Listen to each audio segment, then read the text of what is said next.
본문 말씀을 통해서 너는 용서하라.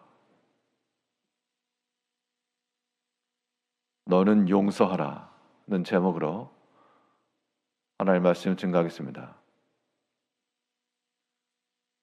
우리에게 명령이 주어졌을 때 그 명하신 이유를 아는 사람은 그의 행하신 말씀을 이룸에 있어서 어려움이 없을 것이나 그 목적과 뜻을 알지 못하면 처음에는 순종하는 듯 하나 나중에는 자기 생각으로 돌변하고 맙니다. 예수님께서 친히 너는 용서하라 라고 명하셨으니 우리가 그 명대로 잘 순종을 해야 되겠는데, 그러면 우리가 용서를 해야 될 그 이유가 무엇인가? 왜 예수님께서는 용서하라고 명하셨는가? 오늘 본문 말씀을 통해 살펴보게 되면 만일 용서하지 않으면 하나님께서 용서치 않으시기 때문에 그렇습니다. 예수님께서 그 제자들에게 또 우리들에게 명하시기를 너는 용서하라. 만일 너희가 용서치 않으면 너희 아버지께서도 너희를 용서하지 않으시리라. 그 배경 때문에 우리에게 명하신 것만큼 우리는 우리 형제들에 대해서 관대한 마음과 하나님의 명령을 순종하는 마음을 가지고 용서해야 됩니다. 3절에서 너희는 스스로 조심하라. 만일 내 형제가 죄를 범하거든 경고하고 회개하거든 용서하라. 죄가 있는데 그걸 그대로 덮어줘라, 그 말은 아니고 회개하고 용서를 구할 때 그때 용서해 주어라 하는 겁니다. 용서를 구하는 사람이 있고 용서를 하는 사람이 있다 그러면 시시비비를 가릴 때는 용서를 구해야 되는 사람이 잘못한 게 맞고 용서를 해줘야 될 사람은 오히려 상함을 입은 경우가 많습니다. 그럼 예수님께서 용서 구해야 될 사람에게 가서 무릎 꿇고 싹싹 빌어라. 그렇게 명하셔야 될 건데 도리어 상함을 입고 아픔을 당하고 그런 자에게 용서를 해주어라. 우리가 어떤 일에 있어서 걸려 넘어지게 하는 일이 있게 되었으면 하나님께서 그것을 기뻐하지 않으시므로 너희가 마땅히 회개하고 또 용서를 구하고 그럼 그랬을 때 너희 마음속에 여전히 악한 마음과 미워하는 마음과 다투는 마음을 그대로 가지고 있지 말고 버려라. 너는 용서하라. 용서치 않으면 너희 하늘 아버지께서도 너희를 용서하지 않으실 것이라. 그럼 용서가 안 되는데 어떻게 용서를 할까?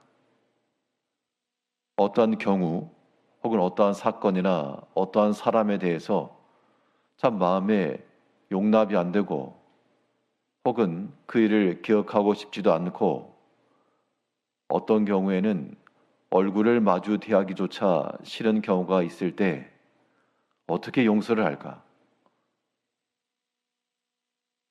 방법은 간단할 수 있습니다.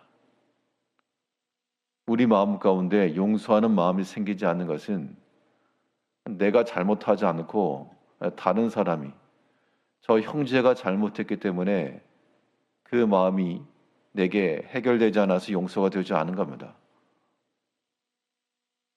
이러한 상황 가운데서 우리가 용서의 마음을 지니려면 내가 실족해 한 것은 무엇이며 내가 저 형제에게 상하게 한 것은 무엇인지 그것을 생각하면 됩니다.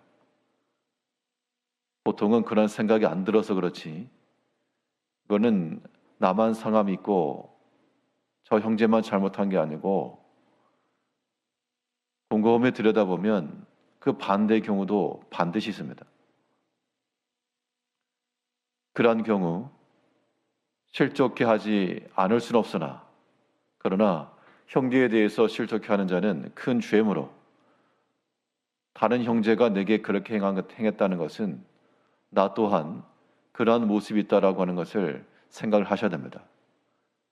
그래야지 우리에게 마음에 용서하는 마음이 드는 겁니다. 오늘 17장 1절에서는 예수께서 제자들에게 이르시되 실족하게 하는 것이 없을 수는 없으나 그렇게 하는 자에게는 화로다. 실족해 하게 하는 것이 없을 수는 없다. 사람이 살아가면서 서로 피차간 말로나 행함으로나 마음의 상함이나 걸림이나 그런 아픔이나 넘어짐의 요인을 줄 수 있다, 그 얘기입니다. 그때 그것을 깨달았으면 회개하고 용서를 구하고, 또 그렇게 했을 때 용서를 해 주어라. 이제 우리 마음 가운데 혹여라도 남아있는 그러한 분노하는 마음, 해결하지 않은 마음, 용납하지 않은 마음, 이해할 수 없는 그런 마음, 그런 게 있다 그러면 그것은 이제 형제의 몫이 아니라 우리의 몫입니다.